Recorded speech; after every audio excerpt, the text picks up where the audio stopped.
नमस्कार जैन साथियों, कैसे हैं आप सभी। आशा करते हैं कि आप सभी बहुत ही ज्यादा अच्छे होंगे। देखिए, रेलवे ग्रुप के जो कोर्ट के फैसले यानी कि रेलवे ग्रुप डी भर्ती को लेकर जो कोर्ट के फैसले थे, जो एग्जाम शेड्यूल थे, इन सबको लेकर जो सुप्रीम कोर्ट यानी कि दिल्ली के सुप्रीम कोर्ट में फैसले को लगाया गया था, यहाँ पर मैं थोड़ा सा आपको बताने की कोशिश करूंगा और उसमें क्या कुछ कहा, कैसे हुआ, पूरी जानकारी यहाँ पर आपको देने की कोशिश करूंगा। जिसमें से जो दिल्ली हाई कोर्ट था, यानी कि यहाँ पर आपको बताना चाहते हैं कि जो दिल्ली के सीएसपी थे यानी कि सुप्रीम कोर्ट थे, उसमें क्या कुछ कैसे हुआ, उस पूरी जानकारी को आराम से यहाँ पर समझने वाले हैं। और जो आरआरबी ग्रुप डी यानी कि आरआरबी, आपको बताना चाहते हैं कि आरआरबी जो ग्रुप डी की भर्ती को लेकर आवेदन प्रक्रिया थी, कब कैसे कहाँ चालू होने वाली है, इन सभी चीजों को आराम से समझने वाले हैं। क्योंकि जो मैं आपको बताने वाला हूँ ये बहुत ही जरूरी खबर है, तो ऐसा ध्यान से समझिएगा। वीडियो थोड़ी लंबी हो सकती है, लेकिन आपको समझाने की पूरी कोशिश करेंगे। पहले आपको यहाँ पर मुझे लेकर जाना होगा, आपको ऑफिशियल साइट पे सुप्रीम कोर्ट के, और सुप्रीम कोर्ट के ऑफिशियल साइट पे लेकर जाना होगा। मुझे यहाँ पर डेस्कटॉप मोड में ओपन कर लेना होगा। और ये भी मैं जजमेंट आपके पढ़ ही रहा था, मैंने भी जजमेंट आपको मैंने चेक किया है। और उस जजमेंट में क्या कुछ कैसे हुआ, क्योंकि नई तारीख लगी हुई है, नई तारीख से पहले एक शेड्यूल जारी किया गया, इन सभी चीजों को आराम से जाने ले रहे हैं। अब यहाँ पर मुझे दिल्ली का जो सुप्रीम कोर्ट ऑफिशियल साइट है यहाँ पर खोलना होगा। पहले तो मुझे यहाँ पर सबसे पहले मुझे इस डाटा ऑफ कर लेना होगा, ऑन कर लेना होगा, और यहीं पर मुझे फिर से चालू करना पड़ेगा। तो यहाँ पर मैं इसे चालू कर ले रहा हूँ, जिससे यहाँ पर सब कुछ आराम समझ में आ जाए। मैं इसे दूसरे बड़े में कर ले रहा हूँ, जिससे आपको एक एक आराम से चीज समझ में आए। अब यहाँ पर देख लीजिए, CGAT government.in कर यहाँ पर है, और ये जो ऑफिशियल साइट है यहाँ पर मैंने इसे खोल लिया है। थोड़ा सा इंतजार करिए, लोडिंग ले रहा है। और इसी के साथ थोड़ा सा मैं जाऊंगा। अब यहाँ पर देख लीजिए, इंटरनेशनल यूजर है, और यहीं पर मुझे दिल्ली ब्रांच यहाँ पर सिलेक्ट करना होगा, प्रिंसिपल दिल्ली ब्रांच, यानी कि ये जो हमारा सबसे ऊपर प्रिंसिपल दिल्ली ब्रांच आ चुका है। ये मैं जैसे खोलूंगा, यहाँ पर ये देख लीजिए सब कुछ आ जाएगा। ये केंद्रीय प्रशासनिक अधिकारी सेंट्रल एडमिनिस्ट्रेशन, सेंट्रल जो प्रिंसिपल बेंच है, इसका यहाँ पर ऑफिशियल साइट है। और यहीं पर पूरी फाइलिंग मिलती है, यहीं पर आपको पूरी जानकारियां दी जाती है, और यहीं पर सब कुछ अपलोड हो जाता है, यानी कि जो भी सब कुछ होता है यहीं पर ही अपलोड किया जाता है। अब यहाँ पर मुझे सबसे पहले नीचे जाना होगा, थोड़ा सा और नीचे जाएंगे तो यहाँ पर सब कुछ आराम से मैंने खोल रखा। यहाँ पर पहले तो आपको बताना चाहते हैं कि देखिए, यहाँ पर आपको 3 तरह का ऑप्शन दिखेगा भाई, case number, diary number, party name, advocate name, यानी कि इन तरह से आप इस केस को निकाल सकते हो।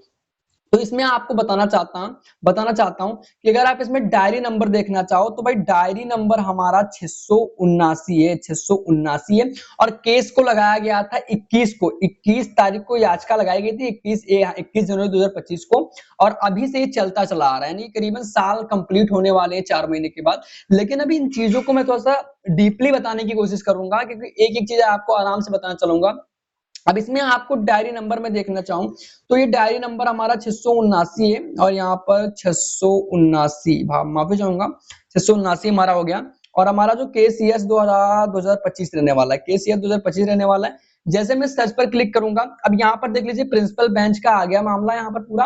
और यहाँ पर देखिए, अगर आप थोड़ा सा पढ़े हो, यहाँ पर देख सकते हैं, आप यहाँ पर पढ़ेंगे तो निरंजन कुमार PS रेलवे, यानी कि यमो रेलवे आपको देखने को मिलेगा, साफ साफ जिक्र किया गया है रेलवे की लोग।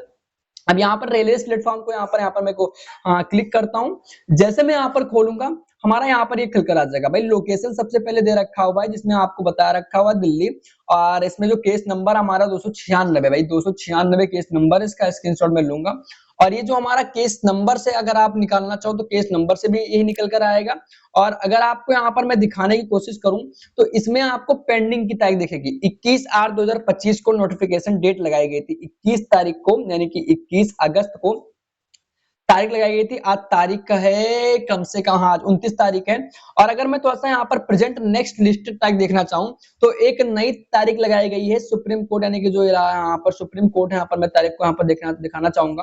जो नई तारीख है, नई तारीख लगाई गई है 1/9/2025, यानी कि 1 सितंबर को तारीख लगाई गई है, 1 सितंबर को तारीख लगाई गई है। और यहीं पर मैं आपको थोड़ा सा दिखाना चाहता हूँ, कोर्ट नंबर 4 में को इस केस को लगाया गया है। और मैं थोड़ा सा और नीचे जाने की कोशिश करूंगा, जिसमें आपको देखने को मिलेंगे निरंजन कुमार जी और बबलू मनीष कुमार जी, राजेश जी, इसमें जो पेटिशनर एडवोकेट रहने वाले हैं। अगर मैं इसका कोर्ट फी वगैरह की बात करूं तो इसमें आपको कुछ नहीं करना है। अगर इसमें देखिए इन केसेस को लिंक्ड किया गया, अगर मैं केस की जानकारी दूं तो 709 2025 को, 710 2025 केस को, यानी कि इन सभी केस को एक ही साथ जोड़ दिया गया है, यानी कि अलग अलग नहीं किया गया। जितने भी केस में याचिकाएं लगाई गई इन सभी केसेस को एक ही साथ जोड़ दिया गया है। अगर मतलब केस की जीत होती है तो वो चाहे 709 वाला केस हो या फिर चाहे 710 वाला केस हो, और चार भाई मतलब ये डायरी नंबर दे रखा हुआ है, केस आपको यहाँ पर देख लीजिएगा, वो इन सभी से जुड़े हुए हैं भाई। डेली ऑर्डर इसमें आएंगे, जो ऑर्डर इसमें आएंगे वो ऑर्डर उसमें भी आएंगे।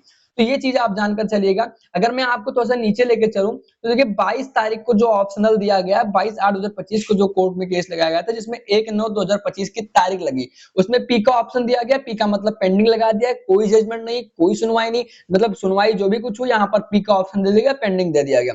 अब अगर मैं और नीचे जाने की कोशिश करूं तो 2 तारीख को केस लगाया गया, लेकिन उसमें सुनवाई नहीं हुई, तारीख नहीं दिया गया, पेंडिंग का ऑप्शन दे दिया गया। 28 को सुनवाई हुई, 2 तारीख की तारीख लगी, यानी कि ज्यादा से ज्यादा अगर इसमें आप देखने की कोशिश करोगे तो तारीख लगी 22 को लगी, उसके बाद देखिए 22 जनवरी को लगी, 21 तारीख को फैसले को लगाया गया, इसमें लिस्टेड किया गया। 21 को ना लगते हुए 22 को लगी, 22 को उठाकर 14 को कर दिया गया, 14 को उठाकर 28 कर दिया गया, और अब 1 तारीख को सुनवाई होनी है। अगर इसमें मैं जजमेंट की बात करूं तो जो 22 तारीख को जजमेंट आया था, उस जजमेंट को अगर मैं खोलूं यहाँ पर दिखाना चाहूं तो देखिए सबसे यहाँ पर आपको दिखाना चाहता हूं, सबसे पहले 22 वाला जजमेंट को मैं दिखाऊंगा यहाँ पर। ये जैसे मैं जजमेंट खोलूंगा तो इसमें पूरा ऑर्डर शीट खुलकर आ जाएगा, जिसमें से आपको यहाँ पर दिखाना की कोशिश करूंगा। इसमें बताया गया मिस्टर संजय और उसके बाद सीनियर एडवोकेट जो कि मिस्टर आयुष जी आनंद जी हैं, और mister Ashok Kumar, mister the Shrikant Prasad ji. अब इसमें फॉर रिस्पोंडेंट एडवोकेट नॉन देखने को ऑप्शन दिया गया, order the of the tribunal, and इसी के साथ इसमें बताया गया notice in the OA and the interim pair also, यानी कि OA यानी कि कोर्ट नंबर हो गया, केस स्टेटस हो गया जो इसमें बताया जाता है। OA का मतलब जो भी कोर्ट की तरफ से होता है, मैं आपको बताऊंगा। एंड इसी में बताया गया इस केस को लिस्ट कर दिया जाए, यानी कि जो पहली पहली सुनवाई हुई इसमें बताया गया इस केस को लिस्ट कर दिया गया 14 तारीख को, 14 तारीख को इसको लिस्ट कर दिया गया था। और अगर इसमें मैं आपको प्रेयर किया गया, प्रार्थना किया गया कि इस केस को लिस्ट कर दिया जाए, और इसमें दो मतलब इसमें जो मेंबर्स जी थे, और जिसमें से हरविंद्र कुमार जी थे, और इसके जो मेंबर ए थे, मेंबर ए और जे मतलब होता है, इसमें सुनीत जी थे। तो ले देकर कहने का मतलब है इसमें आपको ज्यादा से ज्यादा तारीख देखने को मिली है। अभी इसमें ना तो कोई गवर्नमेंट की तरफ से शेड्यूल जारी किया गया है, ना तो सुप्रीम कोर्ट के यानी कि दिल्ली ब्रांच के सुप्रीम कोर्ट की तरफ से कोई शेड्यूल जारी किया गया, अभी ले देकर कोई शेड्यूल जारी ही नहीं किया गया है। अब देखना यह है कि 1 तारीख को क्या कुछ होने वाला है या फिर 1 तारीख को भी कुछ नहीं होगा। सबसे बड़ी बात तो ये है, अब इसमें जो आपकी भर्ती प्रक्रिया रोक रखी गई, जो भी कुछ रखा हुआ है, पूरे मामले को एक ही साथ सुनवाई किया जाएगा 1 तारीख को। अब 1 तारीख को क्या कुछ कैसे होने वाला पूरी जानकारी जानेंगे। बाकी जानकारी यही थी, आप लोग को बताना चाहते हैं। आपको हर एक अपडेट जो भी आएगी वो मैं आपको सबसे पहले बताऊंगा। वीडियो पसंद आया हो तो वीडियो को लाइक करिएगा, चैनल को सब्सक्राइब करिएगा, और वीडियो को ज्यादा से ज्यादा लोगों को शेयर करिएगा। मिलते हैं अपने किसी नए वीडियो में, तब तक के लिए जय हिंद, वंदे मातरम।